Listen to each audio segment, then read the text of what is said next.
Right? Frogs, nigga.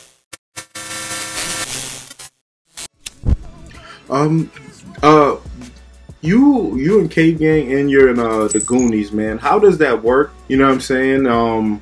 Being in both teams and coordinating and things like that. How does that work for you in a sense? You know what I'm saying? That's not an issue with me because like I fuck with all of them as people in general. So that doesn't make it hard. But anybody outside of the camp, I really don't care about. You know, so it's just like we've talked about it. You know, and all of that type of shit, just to clear the air and all of them situations. And what was the main problem was people was always like, yo, well, if Cave and Goonies battle each other, who's Ryda going to battle? I'm not battling nobody, nigga. Like, as simple as that. You know, so what I'm going to do is be like, nah, I'm with Cave today, so I'm going to battle Twerk. Next week, I'm going to be with Goonies, so now I'm going to try to go with Briz. Like, nah, it don't work like that. Like, I'm going to chill. I'm going to sit this one out. I flip a coin or something, man. I'm not really worried about that. Okay. And what is it you've learned from being with Cave, where you have guys like, you know, Tay-Rock and, you know what I'm saying, Young Cannon and Briz, and, you know, guys who's been in the game, who's also, you know, done the Tay-Rock moving on to GOAT status, and Briz doing the things he's doing, legendary moves that he's making.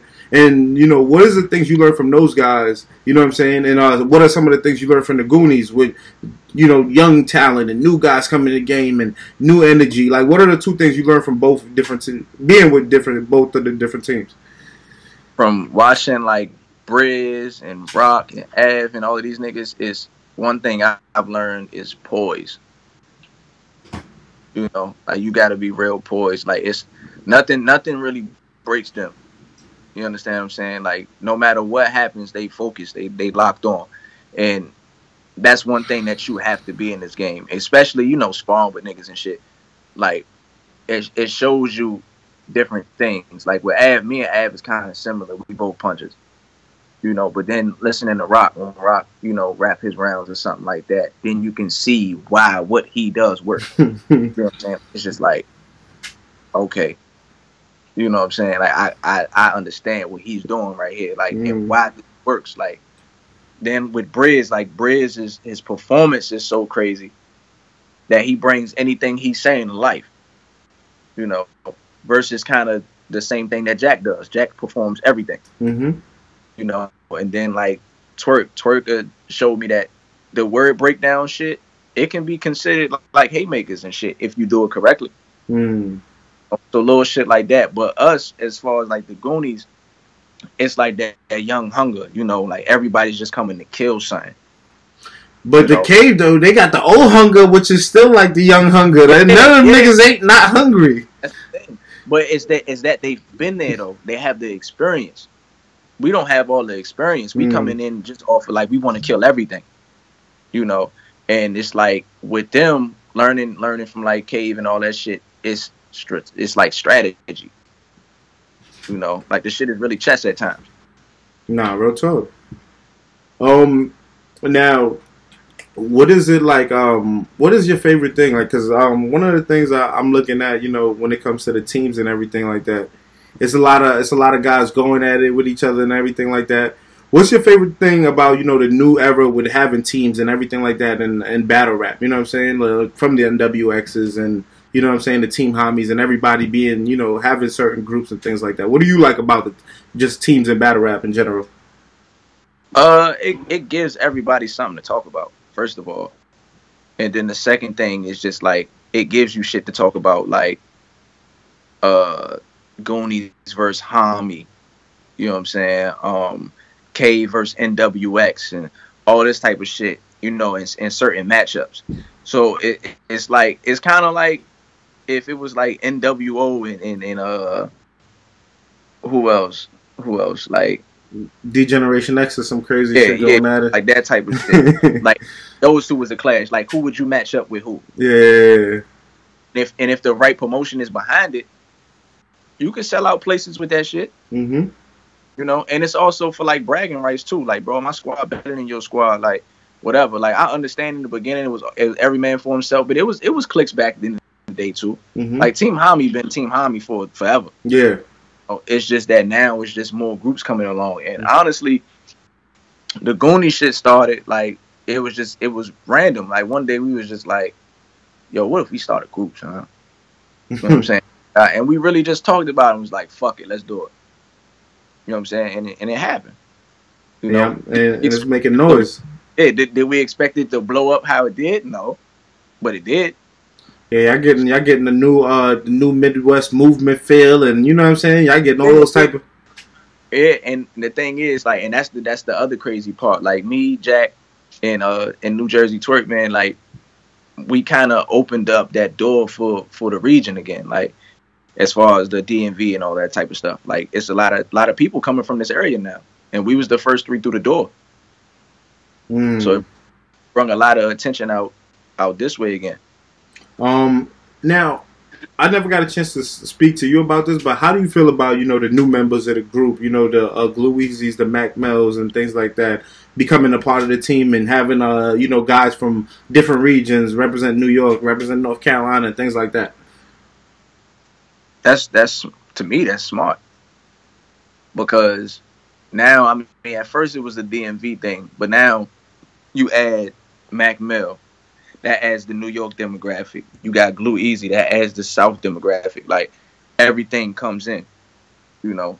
Now, if we fucking around and snatch somebody up from fucking London or some shit, then it's just, oh shit, they got somebody from fucking London now. Like, but it's all different fan bases. You know, everybody has their own fan base, but when you're in a group, it's other things you can do. Like, let's say if we all started to do music, then I can pull from your fans, you can pull from my fans, and when you see the Goonies name on the flyer, be like, yo, is Mac coming? Yo, is Glue coming? Because everybody gonna have their favorites.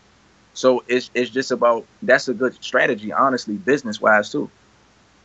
Nah, real talk. And ain't nobody wacky. Like you said, everybody's different and everybody's fire in their own way. So it's kind of hard because a lot of groups, like a lot of people sound the same or something like that. Like when they really been around each other for so long, like you can hear it. Like K-Shine, when he battled Hitman, you know, you seen he took some of Big T shit.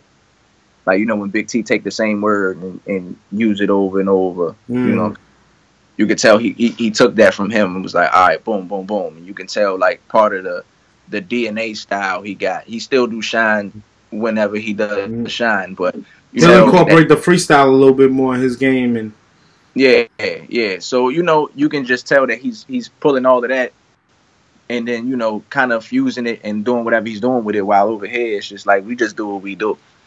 You know, I'm not gonna rap like Mac. I'm not gonna rap like Twerk. Not gonna rap like Jack. I'm gonna rap like Ryder. That's what I'm gonna do. We all gonna continue to rap like each other. We can all learn from each other, definitely. But it's everybody has their own unique style. What do you say to, you know, the fans, the bloggers, all the people out there that may say, yo, man, teams is ruining battle rap, man. We can't get the battles we want to see. You know what I'm saying? Dudes ain't gonna be competitive because they cool. You know what I'm saying? Like, yo, do you feel like that? I understand the frustration for some of them because some people wanted to see, like, me and Glue. Some people wanted to see me and Av, but me and Av wasn't going to battle no way because before Cave, something else, you know. Okay. So, I don't know. It's different matchups, but I never looked at it that way. Like, I never looked at it like, yo, I want battle Briz, I want battle Rock or whatever, da-da-da. Like, when I got introduced to the Cave, like, it was like, all right, these my niggas. Like, we was already cool before I was actually in the group. So it was, all right, cool. Let's just do that then. And then that's just what it was. I never thought about it like niggas would be mad that I'm not gonna be able to battle these niggas. Yo, and I know, like, you know, I like to go to this, man, just because I always like to see the veterans working with certain dudes, man. But working, like, when you working with a guy like Tay-Rock up close, man, and then after seeing him and Hollow battle and seeing the impact that he had, like, a couple lines, the what the fuck is that line and the click, like, just to see those lines, what they did to the game and just, like, what these guys are able to really do, come through and then create this whole, you know, snowball effect where people are just being like, yo, you know what I'm saying? Like, these lines may not be the most intricate, but they are the most, like, you know, talked about, powerful, the way they move. Like, you know what I'm saying? When you learn things like that, like, do you ever have conversations with them like, yo, bro, like, you know what I'm saying? Yeah, definitely. But that all bring down to, that all breaks it down to like the hate makers and the moments and all of that. Because I'm always trying to create a moment. Like I learned when I watched like Mike P and shit.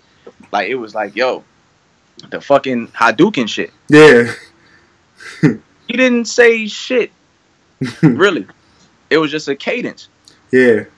So with his cadence, like it was like, yo, you can really do that. And then Daylight did this shit against was it Jay Murder or somebody like that? When he was like, I hit him with the ghost punch. Mm-hmm. Some shit yeah, like I believe so. Yeah, it's like little shit like that you pick up on. And when you get to a certain level, you can do shit like that. And the crazy thing is, I'm sure you, even if you probably heard the bar or heard him rap it, like, you know what I mean? I don't know if you got a chance to hear Tay-Rock before he spit some of those lines, but, like, sometimes you probably don't even think that it's going to do what it did in the building when you first listened to it. I knew what that seatbelt joint was going to do. Oh, so when you heard it, you knew it was going to do it. Yeah. I said, yo, I was like, when you spit that shit, I was like, you're not going to be able to rap like a whole minute, son. Like, that's ridiculous, like. Because when he rapped it to me, I can picture him doing it while he was doing it. And then I thought about the seatbelt. Like, I was like, oh, my seatbelt fucked up today. Like, I was like, this shit about to be crazy. Like, and that's exactly how I thought it was. Like, and when you see, like I like to always bring Tay-Rock because he's one of those dudes that kind of like showed you how, in a sense, when he first came in the game and to reach a certain status, like he kind of, in a sense, showed the blueprint of being hungry all the time, like always being hungry, always being prepared, always willing to take any battle that's in front of you, like without complaint or, I mean, we don't, you know what I mean, but you always just see him ready to kill. You put somebody in front of him, it's always a kill, and he just battled a dude like Hollow. What was your opinion on that battle, just when you watched it and what Hollow brought for him, and you know what I'm saying, just the excitement behind that? I had Tay-Rock 2-1. I gave Tay-Rock the first 2 rounds. Okay. And I gave I think I gave Hollow the third. Just being there, like seeing especially like Hollow and Tay-Rock like on the stage, the type of energy that they can bring to the stage before like they even rap, how people are to see the battle.